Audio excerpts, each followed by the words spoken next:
I don't expect you to believe everything I'm about to tell you, but I thank you for your attention. From what I've heard, from what I've read, it's common to think that ghosts are attached to a place, a physical space, specifically the place where they lived when they were alive. Others say the place where they died. I think almost all of us have heard the story of someone who encounters the appearance of a spirit when they come to live in a new place for some reason. We always see ourselves as the invaders, and these entities as the legitimate inhabitants of a place beyond fear. I think there is a certain empathy with ghosts, as if deep down we want to think that they have no bad intentions.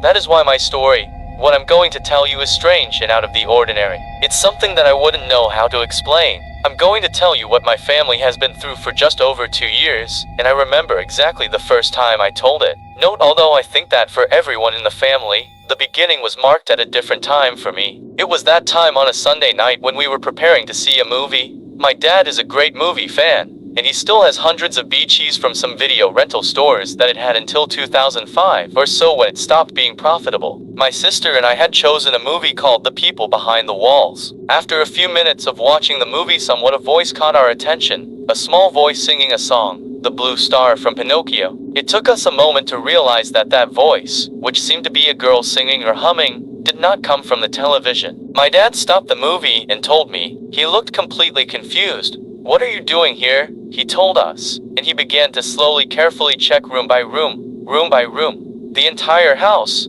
I'm not sure why, but there was something in his voice that terrified us. That made us realize, which wasn't a good thing. It's not part of our instinct to be scared by the sound of a girl humming a song, except maybe when you know there's no girl in your house. When I checked the last corner, whatever she was singing stopped. I have never been able to bear to listen to that song again, and I have never even thought about seeing Pinocchio again, or the people who produce those songs. On this occasion, my dad wanted us to continue.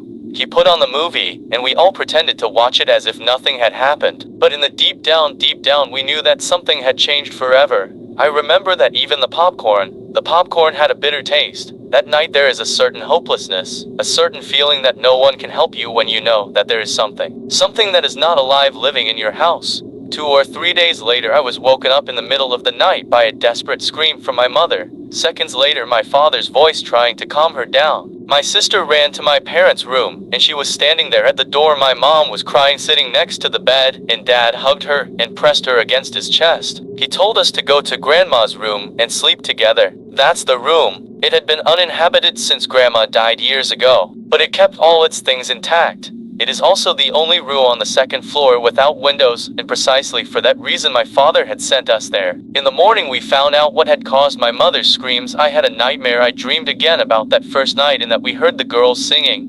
But in the dream my mother was alone searching throughout the house. Something made her look for that girl desperately. Suddenly a heartbreaking scream scared her.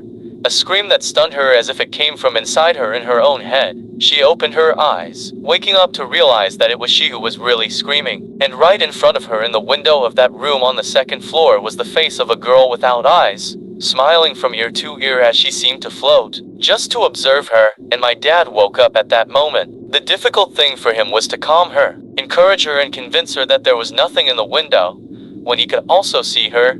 This being this thing that, I know is not a girl, came from suddenly our house and decided to live there to torment us. Although I can't say that before we didn't believe in ghosts, the truth is that we had never experienced anything like this, something supernatural. My parents began to live permanently stressed beyond the economic problems that worried them, especially my dad. Sometimes we could even be joking, until we noticed that the sun was starting to set. That night was falling. The girl was starting to be less shy with us.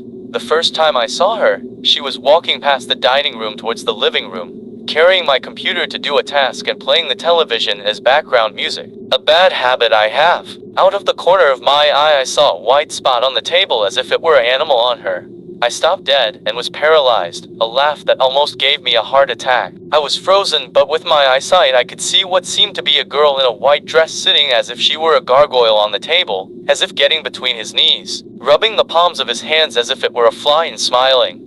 I don't know how, but I can swear on my life that he was smiling. He got up, standing on the table little by little. That thing, with the girlish appearance, she got up and I'm sure she couldn't fit. She lowered her head when she reached the ceiling. It was just my sister and I. I don't know how. I don't know why. But my only reaction was to talk and yell at my sister.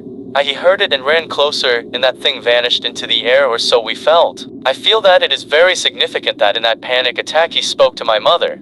Although she was not there, I still see it when I sit in the room or I get to spend alone. Although my mother is no longer with us. They say that ghosts cannot harm you, but I am a witness of how these energies consume my mother little by little, night by night, until one day I can't stand it anymore. 3 months after it all started, this thing was seen more and more out of the corner of our eye, or just standing behind us and then disappearing. But it appeared in front of my mother. She described it as the body of a girl with face of an old woman, sometimes without eyes, with her skin increasingly rotten, but always with a macabre smile. It was a Tuesday like any other. I had spent the entire afternoon with my girlfriend, and at 7:30 in the afternoon, I received that call from my dad. My mom had decided to commit suicide by hanging herself in grandma's room, the only place where that thing didn't fit. My sister found it shortly after. The ambulance people told my father that she had died just a few minutes before the call. My sister in the emergency room. For months only he and I knew that detail. We didn't want to torment my sister with the idea that if she had arrived a few minutes earlier she might have been able to save my mother. But we only told her when she told us that that damn day it had taken longer to get in. Because when we opened the door someone pushed from inside and they laughed. That girlish laugh. The same laugh we heard all that night, as if they were making fun of us.